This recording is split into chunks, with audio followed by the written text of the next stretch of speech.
This is Job Search Reality. Todd Brooks from Athens, GA, sharing the truth about the ups and downs of trying to find your place. The interviews, the waiting game, the hopes and doubts we all face, but I keep moving forward every day here in Athens, GA.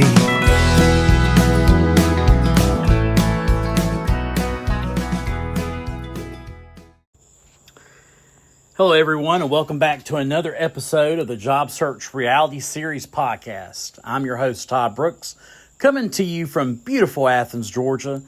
Thank you for joining me. Whether you're listening on your drive to work, relaxing at home, taking a walk, or maybe hiding in your office with one earbud in because you're trying to survive another staff meeting, I'm glad you're here. Today's episode is one that I think is going to resonate with a lot of people because we're talking about something that almost every employee has experienced at one time or another: fear. Specifically, the fear of asking questions at work. Think about it. Have you ever disagreed with a supervisor? Have you ever questioned a company policy? Have you ever noticed something that didn't seem fair? Did you say something? Or did you decide it was safer to keep your mouth shut? Today's episode asks a very uncomfortable question. Can speaking up at work cost you your job? And this isn't just a discussion about retaliation. It's also a discussion about favoritism. We're going to discuss whether managers should supervise family members. And we're going to talk about what happens when employees begin believing that workplace rules don't apply equally to everyone. Later in the show, Ronald from Porterville, California returns for his third appearance in Workplace Q&A. And this time, he's asking a question that might make a lot of people uncomfortable. Was I fired for questioning my boss? We'll also bring back Todd's take, which somehow disappeared from last week's episode. And yes, I've heard about it. You all let me know. Let's get started. One of the biggest myths in corporate America is the idea that employees always feel comfortable sharing their opinions. Every company says it wants feedback. Every company talks about communication. Every company claims to have an open door policy, and that's great until somebody actually walks through the door. Come see me anytime. Well, not right now. I think managers often underestimate how many conversations never happen. Employees don't simply ask themselves, should I say something? They ask themselves, what happens if I say something? Will my boss become defensive? Will I be labeled as difficult? Will I lose opportunities? Will people treat me differently? Will this hurt my career? Those are legitimate concerns. And that's why many employees choose silence. Not because they don't care, not because they don't have ideas, but because they've convinced themselves that remaining quiet is the safest option. And here's where things become dangerous. Because when employees stop talking, leaders stop learning. Problems remain hidden, frustration builds, morale begins to decline, and managers lose valuable feedback. The worst part, many organizations don't realize anything is wrong because employees stop complaining.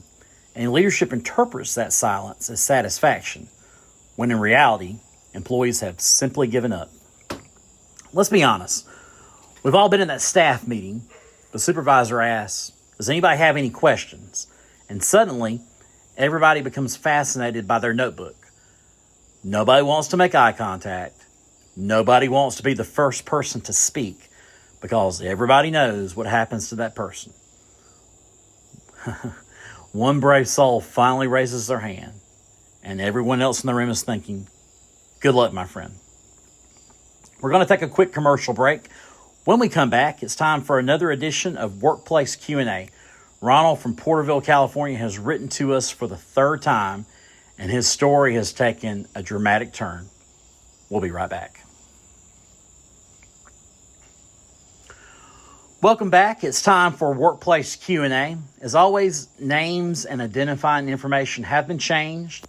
Today's email comes from Ronald in Porterville, California, and this is actually the third time Ronald has written to us. Let's read his email. I'm going to let you listen to the broadcast on Workplace Q&A. Welcome back to another Workplace Q&A on the Job Search Reality Series. Today's question comes from a familiar voice. This is actually the third time Ronald from Porterville, California has written to the show. Ronald always brings us thoughtful workplace questions, and this week's topic is one that many employees may have experienced but rarely talk about. Let's read Ronald's email. Ronald writes, subject, was I fired for questioning my boss? Hello, Todd. This is Ronald from Porterville, California. This is the third time I've written to your workplace Q&A segment, and I appreciate you taking the time to discuss these situations. I worked for my company for several years, and I had a good relationship with both my coworkers and my supervisor. My supervisor's wife also worked for the company.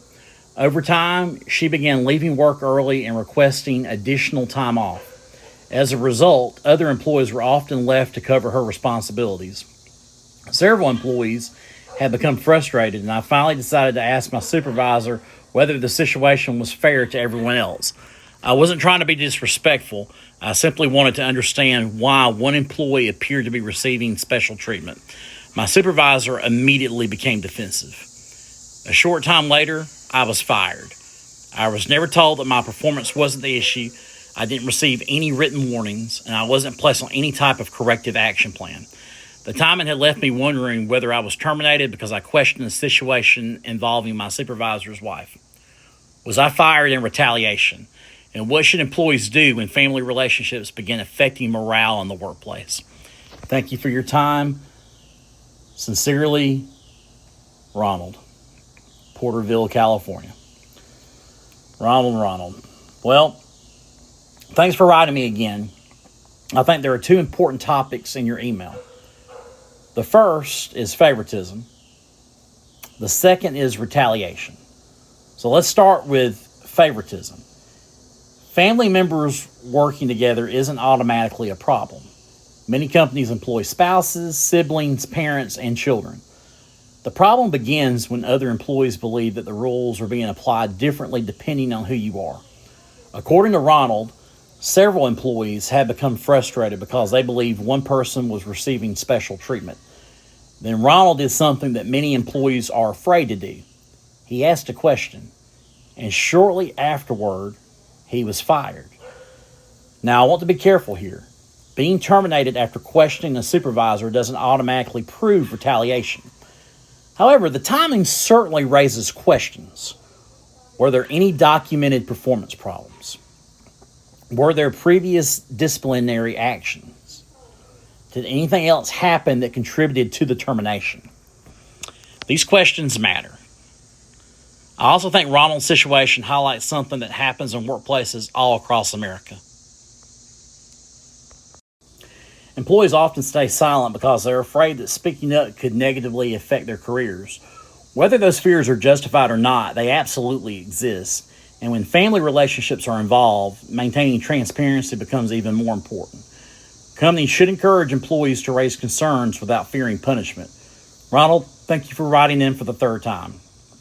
I have a feeling your question will resonate with many people watching this episode. And I'd like to ask our audience a question. Have you ever worked for a company where family relationships affected the workplace? Leave your comments below. I'm Philip Todd Brooks from Athens, Georgia, and this has been another Workplace Q&A on the Job Search Reality Series. Thanks for watching and have a wonderful day. Ronald, thank you for writing in again, and I certainly hope that things get better, buddy. And I think there are two separate issues here. The first is favoritism. The second is retaliation. Let's start with retaliation. And I want to be very careful here. The timing certainly raises questions. But timing alone doesn't prove retaliation. We simply don't know enough. Were there performance concerns? Were there disciplinary problems? Did something else happen? Those questions matter. And unfortunately, we don't have those answers. And here's what I think we can say. Your concerns are understandable. And I suspect many listeners have experienced the same thing. They've asked themselves, if I bring this up, what happens next? Now let's talk about favoritism. Family members working together isn't automatically a problem. In fact, many successful businesses are family businesses. Husbands and wives work together. Parents and children work together. Brothers and sisters work together. The problem isn't necessarily the family relationship. The problem is perception. If employees begin believing that one person receives different treatment because of a personal relationship, morale begins to change. And once morale changes, trust begins to disappear. All right, we're going to go ahead and take another quick commercial break. When we come back, I want to ask a much bigger question. Should managers supervise family members at all? And what happens when employees stop believing that the rules apply equally? We'll be right back. So let's expand Ronald's question. Should managers supervise family members? At first, the answer seems simple. Why not? Family businesses are everywhere. Many are incredibly successful. But let's think about Ronald's situation. Can a manager discipline their boss's spouse? Can they deny requests for time off? Can they conduct an honest performance evaluation? Can they write somebody up? Can they have a difficult conversation without worrying that everything they say is going to be discussed over dinner that night?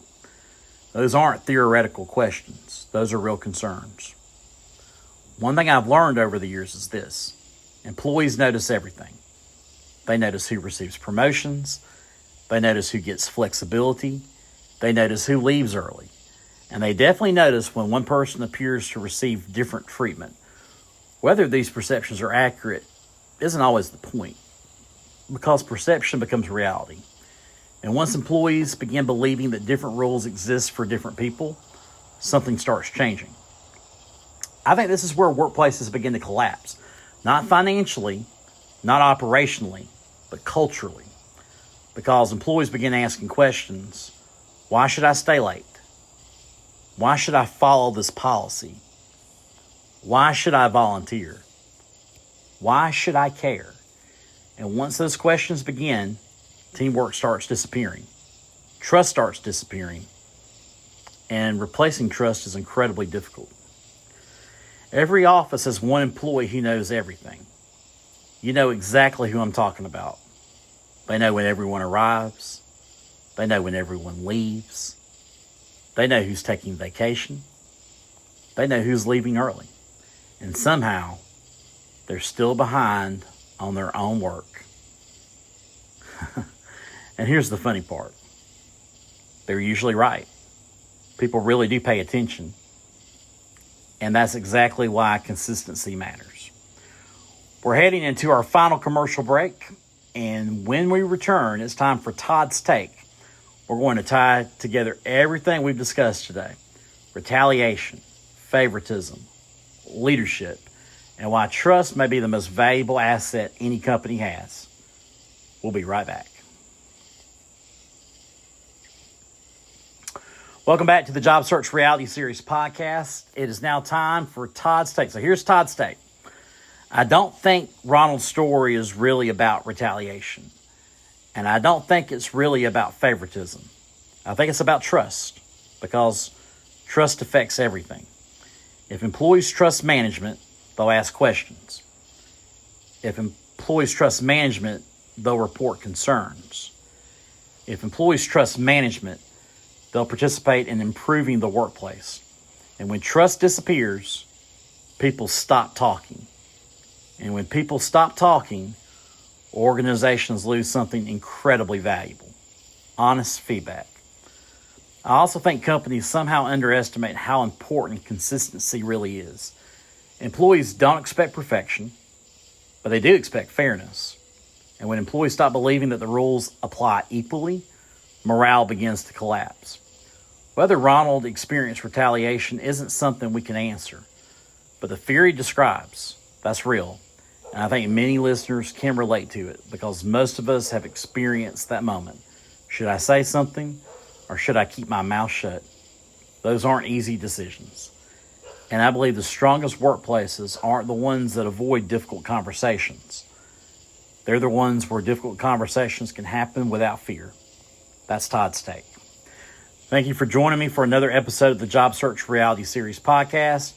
If you've ever experienced favoritism in the workplace, I'd love to hear from you. And if you have a question for Workplace Q&A, send it to jobsearchrealityseries@gmail.com. Your name and location can always be changed for privacy. I'm Philip Todd Brooks from Athens, Georgia. Thank you for listening. And remember, the strongest workplaces aren't built on silence. They're built on trust. I'll see you next week. Just waiting on that call to come through. Feels like I'm hovering in the Athens blue. All these interviews and empty spaces, looking for foundation, not just traces. I'm ready to build my nest and settle down, find my own place to land in this classic city town.